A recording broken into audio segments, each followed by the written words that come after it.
Bienvenue à tous.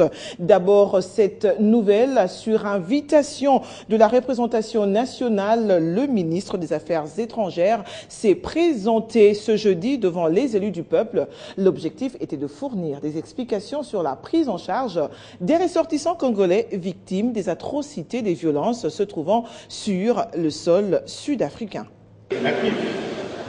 Convoqué pour éclaircir la représentation nationale sur les violences xénophobes en Afrique du Sud, le ministre des Affaires étrangères a apporté les éléments de réponse sur la prise en charge des ressortissants congolais se trouvant sur le sol sud-africain.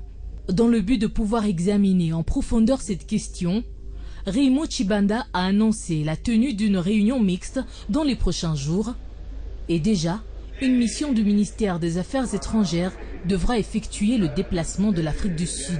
Il y a une mission prévue pour l'Afrique du Sud, mais comme je l'ai dit aussi, il y a une grande réunion qui se tient régulièrement, celle de la grande commission mixte entre les deux pays, qui est programmée pour se tenir le mois prochain, et au cours de laquelle un des points à l'ordre du jour est celui précisément des violences que nos compatriotes viennent de connaître en Afrique du Sud. La représentation nationale a apprécié la démarche du bureau de l'Assemblée nationale qui a donné l'occasion aux élus du peuple de pouvoir se pencher sur les conditions de vie des Congolais en situation difficile en Afrique du Sud.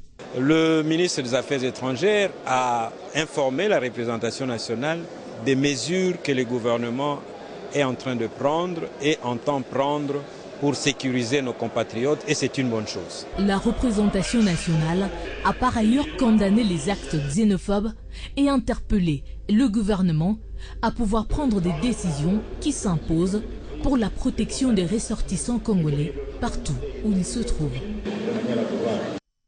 Et dans le même registre, l'ambassadeur sud-africain en poste en République démocratique du Congo a présenté au nom de son pays des excuses au chef de l'État, Joseph Kabila, et à l'ensemble de la population congolaise à la suite de violences xénophobes dont ont été victimes ses ressortissants. Tout est fait et tout sera fait en vue de préserver les bonnes relations bilatérales qui existent entre les deux pays. Joseph Ntsikiwani l'a dit au cours d'un entretien exclusif qu'il a accordé à Télé 50.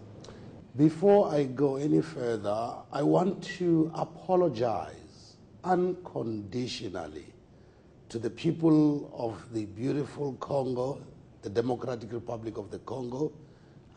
Bien avant de continuer dans ces débats, j'aimerais prendre le temps de pouvoir présenter sans aucune condition mes excuses, sans aucune réserve à l'ensemble de la population congolaise, ce très beau pays qu'est la RDC, notamment à son chef d'État, le président Joseph Kabila Kabange, ainsi qu'à l'Assemblée nationale de la RDC, au gouvernement de la RDC, au Sénat de la RDC, à l'ensemble de la population, et bien au-delà, comme vous l'avez dit, à la population africaine. Très bien. Fortunately, immediately after this outbreak that happened in KwaZulu-Natal, the government of President Zuma took the most extraordinary steps. Dès le déclenchement des événements récents à Durban, le président de la République, le président Jacob Zuma, a personnellement levé des mesures spéciales, des mesures extraordinaires. La première des mesures a été celle de pouvoir se présenter individuellement devant le Parlement sud-africain, s'adresser aux députés à l'Assemblée nationale sud-africaine par rapport à ces événements et faisant une forte déclaration selon laquelle ceci n'est pas sud-africain, ceci n'est pas un reflet de qui nous sommes. Et par la suite, le président a pris une mesure extraordinaire parce que les forces de sécurité, notamment l'armée, ont été déployées dans les zones les plus rouges. Sécurité sociale en Afrique, les caisses de sécurité sociale, membres de l'Association internationale de sécurité sociale, AISS, Afrique centrale, doivent utiliser les nouvelles technologies de l'information et de la communication pour une bonne gestion des organismes de sécurité sociale, ainsi qu'une meilleure conservation des données. Telle a été la principale recommandation formulée à l'issue des travaux du deuxième séminaire technique de l'AISS. C'était mercredi dans la salle de conférence du Fleuve Congo Hotel. Voilà la nouvelle carte d'assurer. Après 2 jours d'intenses travaux et d'échanges d'expériences sur l'impact des technologies de l'information et de la communication dans la gestion des organismes de sécurité sociale, les participants à ces deuxième séminaire technique se sont tous accordés sur la nécessité de l'utilisation d'éthique en vue d'étendre leur programme et offrir une couverture complète aux populations ainsi qu'aux vulnérables. Une nouveauté qui représente un défi de taille pour toutes les caisses de sécurité sociale. Nous avons compris que les nouvelles technologies de l'information et communication dans les différentes caisses, c'est un impératif, c'est un défi aussi pour toutes les caisses de sécurité sociale. Ces nouvelles technologies nous aident aujourd'hui à bien remplir nos missions, ça nous aide à développer aussi certaines solutions.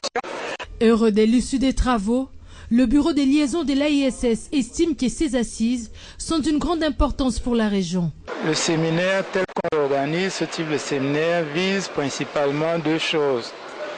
Que nous échangions entre nous dans la sous-région sur les expériences respectives afin d'améliorer la connaissance et les résultats de nos caisses respectives, mais surtout d'adopter les bonnes pratiques. Et des diplômes de participation ont été remis aux séminaristes par le bureau des liaisons de l'AISS.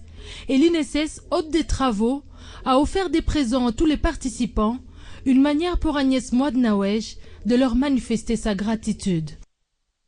Et côté parti politique, parlons de cette session extraordinaire de l'Union nationale des fédéralistes du Congo, UNAFEC, tenue au Katanga. Le parti se dit prêt à se faire représenter dans les élections à venir en République démocratique du Congo.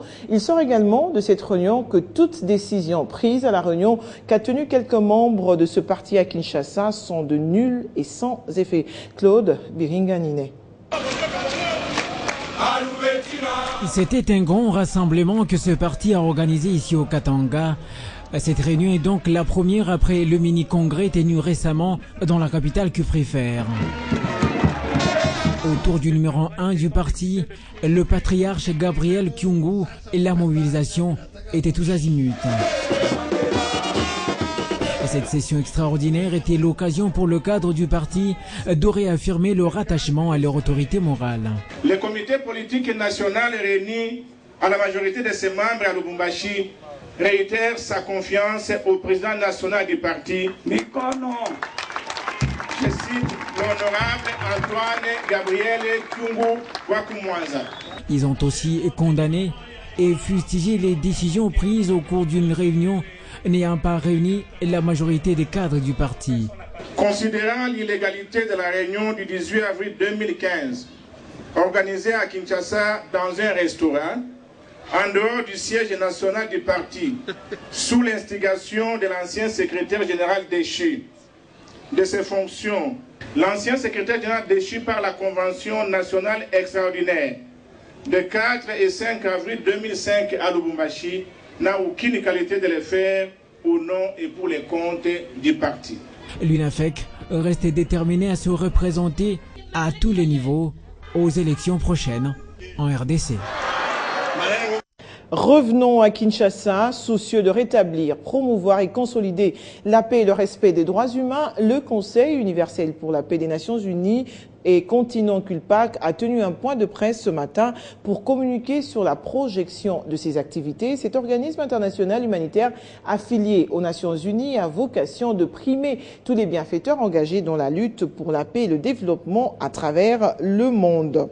Et en province, précisément au Bandundu, l'heure est à la réjouissance dans la commune urbano-rurale de Kazamba à Kikwit. La bonne nouvelle, c'est l'inauguration de la bonne fontaine qui fait couler l'eau potable. Les habitants de cette partie du pays ont toujours vécu sans cette denrée indispensable à la vie humaine, mais aujourd'hui, grâce aux efforts du gouvernement provincial que dirige Jean Kamissendou, ils peuvent pousser un ouf de soulagement car l'eau potable coule grâce au forage.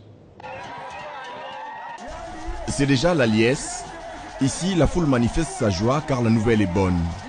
Dans ces coins de la RDC, avant la construction de cet ouvrage, la population éprouvait d'énormes difficultés pour l'accès à l'eau potable. Elle consommait les eaux des pluies, des rivières et des puits. Avec le passage de numéro 1 de la province, il n'en sera plus ainsi. La cérémonie de séjour marque la remise officielle de cet ouvrage, la borne fontaine. Sur place, la bourgmestre de la commune de Kazamba à Kikwit, Suzanne Kazatuku, salue les efforts de l'exécutif provincial de cette juridiction. Elle cite par exemple la construction de l'Institut technique Luanga et des travaux de lutte contre l'érosion. Construit sur fonds propres du gouvernement provincial, le forage de Kazamba va desservir une population estimée à 100 000 habitants. La joie est à son comble, même sur cet arbre, cela est visible.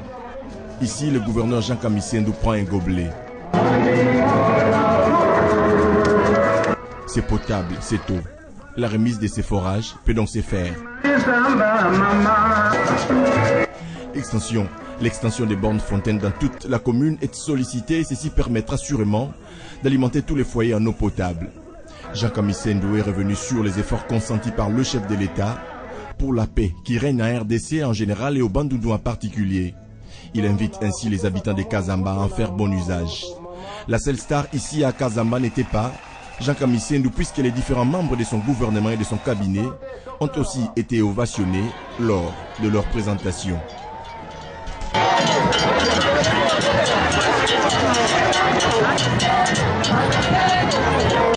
D'une province à une autre, en attendant l'intervention de l'Agence japonaise de coopération internationale dans le cadre de la modernisation de l'INPP, la direction provinciale du Katanga a démarré les travaux dans le souci de faciliter le fonctionnement d'une bonne partie de ces ateliers, ce qui ne cesse d'attirer l'attention des autorités locales. Boudi Moukadi, directeur provincial, a reçu la visite du ministre provincial de l'Emploi. Ce dernier s'est félicité des réalisations sur place. Josué Moulumba est notre correspondant. Bien avant que l'agence japonaise de la coopération commence un nouveau bâtiment à l'INPP Katanga, la direction provinciale de l'Institut a déjà commencé des travaux de construction sur fonds propres afin de permettre à certains ateliers d'être toujours opérationnels. La vague des bonnes nouvelles de modernisation de l'Institut national de préparation professionnelle dans la province cuprifère continue d'attirer l'attention des personnalités de cette partie du Congo-Kinshasa. C'est le cas du ministre provincial de l'Emploi. Augustin Ilunga Njoloko s'est rendu dans les installations de l'INPP Katanga. L'objet de sa visite, échanger avec les cadres, les inspecteurs et les chefs de service de l'Institut. Le directeur provincial Boudi Moukadi a présenté à son hôte le plan d'aménagement du site du boulevard Msiri où sera érigé le nouveau bâtiment et aussi donné le chronogramme des travaux. Émerveillé, le ministre provincial de l'Emploi de l'Issalang en faisant quelques propositions. Et les lois là-bas devaient aussi mettre une filière qui après protection de l'environnement. Le directeur Boudi Moukadi a fait également visiter le ministre certains ateliers où des travaux de réhabilitation ont déjà commencé. Comme pour dire, la révolution de la modernité est une réalité à l'INPP Katanga. Ouvrons notre page sportive avant de clore ce journal. L'ASV Club, je l'annonçais en titre, se lance désormais dans la lutte contre les violences dans les installations sportives, précisément au stade Tata Raphaël qui se trouve être dans le collimateur de la CAF depuis les dernières émeutes. C'est pour éviter que le pire n'arrive que le président de coordination des Dauphins Noirs, Gabriel Amissi, a échangé ce jeudi avec les supporters de la famille Vert et Noir. Plusieurs stratégies ont été trouvées afin de mettre un terme progressif aux incidents répétitifs. Stade boza komona wana baza kolimbisa biso pona zo bunda butu moi bakanga yango na kafute ou bien na FIFA te. Alors soki totiki mobulu na ba stade te bakangi ba stade robetela wapi. Des inquiétudes du président de la FECOFA, Constant-Marie Selemani, à prendre au sérieux, d'autant plus que la Confédération africaine de football tient à frapper le stade Tata Raphaël en cas d'une énième violence. Informé sur cette situation qui présente un danger permanent pour l'ASV Club qui joue la Coupe de la Confédération, le président de coordination de la famille Vert et Noir a convoqué d'urgence une réunion avec tous les supporters. Il y a certains supporters de l'ASV Club qui ne comprennent pas le danger imminent qui est devant nous. À la place de cibler les problèmes qui est devant nous, nous cherchons à aller à côté, nous cherchons à aller toucher à ce qui ne concerne même pas les besoins, l'objectif qui a assigné la coordination de l'association sportive VECLEB. Moi, je pense que ce message est venu vraiment à temps et je demanderai à tous les VECLEBiens de suivre ça à la lettre. À la lettre, ça veut dire que nous soyons vigilants. Un échange sans complaisance sur les comment faire pour mettre fin aux violences au stade. Souvent pointé du doigt, les moscovites déclinent toute accusation et proposent des pistes de solutions. Puisqu'il y a des manipulateurs, il y a des infiltrés au sein de l'ASV Club.